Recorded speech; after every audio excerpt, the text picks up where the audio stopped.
Hello students. This week marks the halfway point in the semester. You just finished learning to write direct approach messages in Chapter 6.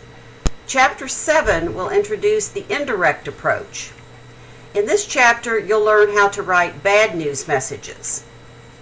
Bad news messages are more difficult to write because they require an additional section that is not in the direct approach.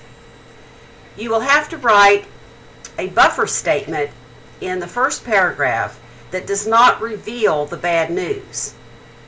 It takes a little bit of practice to write this type of message because you don't begin like you did in Chapter 6 with the main purpose for your message.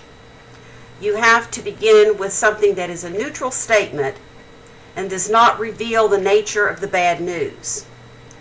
The chapter contains a lot of good examples of different types of bad news messages. You'll want to look at those examples carefully. Look at the outlines and the wording. Pay attention to the wording in these messages. The tone is very important.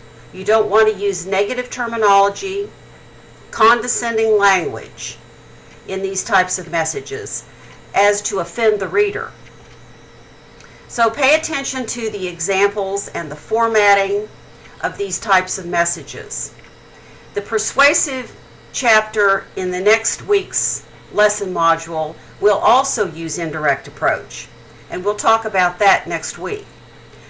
I will start grading your letters that you submitted this week to turn it in, and the same process will be followed this week and next.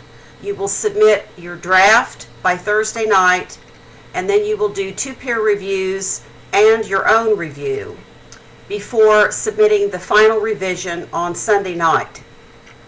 I look forward to reading your messages, and I hope you enjoy learning about the indirect approach this week.